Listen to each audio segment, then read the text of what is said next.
Salut la famille, c'est un plaisir d'être avec vous encore une fois. Aujourd'hui, nous allons parler de comment doit marcher un chrétien.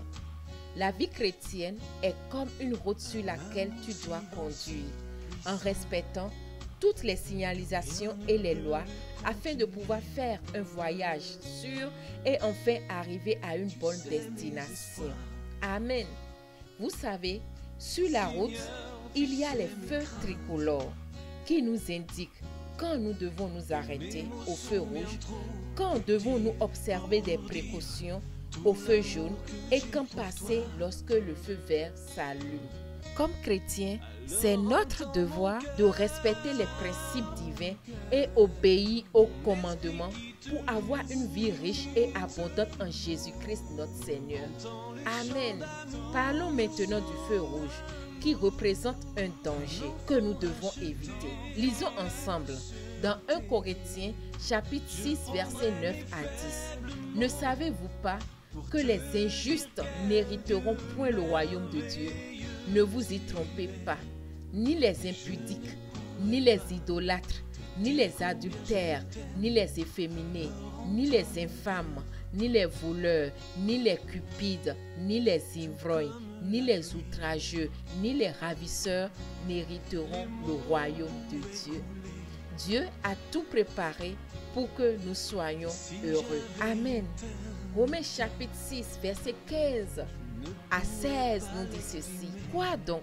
Pécherions-nous parce que nous sommes non sous la loi, mais sous la grâce? Loin de là. Ne savez-vous pas qu'en vous livrant à quelqu'un comme esclave pour lui obéir, vous êtes esclave de celui à qui vous obéissez, soit du péché qui conduit à la mort, soit de l'obéissance qui conduit à la justice. Amen. Ainsi, nous devons nous efforcer pour ne pas tomber dans le péché. Méditer la parole de Dieu, aimer la parole de Dieu, chercher la face du Seigneur afin d'hériter le royaume de Dieu. Nous devons obéir et respecter les lois et les principes de Dieu. Amen. Toi et moi, nous le pouvons au nom puissant de Jésus-Christ. Parlons maintenant du feu jaune qui représente la prudence. Lisons ensemble la parole de Dieu dans l'évangile de Matthieu, chapitre 10, verset 16. Voici, je vous envoie comme des brebis au milieu des loups. Soyez donc prudents comme les serpents et simples comme les colombes. Amen. Daniel, chapitre 1, du verset 8 à 9. Daniel résolut de ne pas se souiller par les mets du roi et par le vin dont le roi buvait. Et il pria le chef des eunuques de ne pas l'obliger à se souiller. Dieu fit trouver à Daniel faveur et grâce devant le chef des eunuques.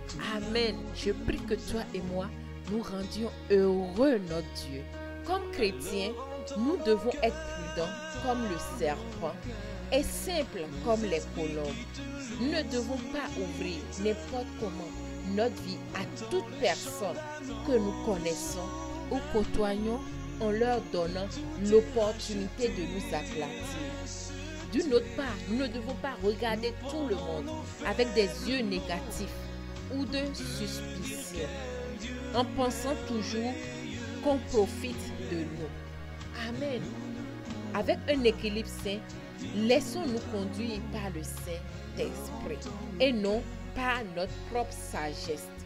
Parce que celui qui cherche réellement Dieu avec tout son cœur le trouvera.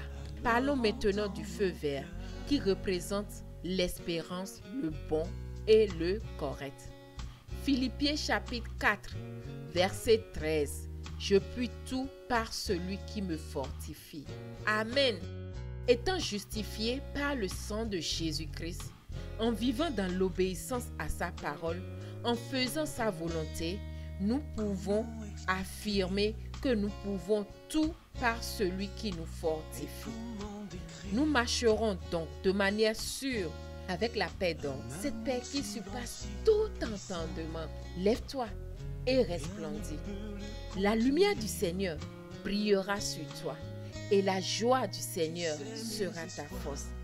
Ainsi donc, famille, je prie pour que Christ soit complètement formé en chacun de nous et que nous soyons une génération qui impacte la vie de tous pour la gloire du Seigneur. Demeurez bénis, mes frères et sœurs. Dieu dans notre bac, nous progressons, car notre destin est Jésus-Christ, l'unique sauveur et Seigneur de notre vie. Amen. Donc, je vous dis à la prochaine. Bye bye. Ciao, ciao. Un enfant racheté, je prendrai mes faibles mots pour te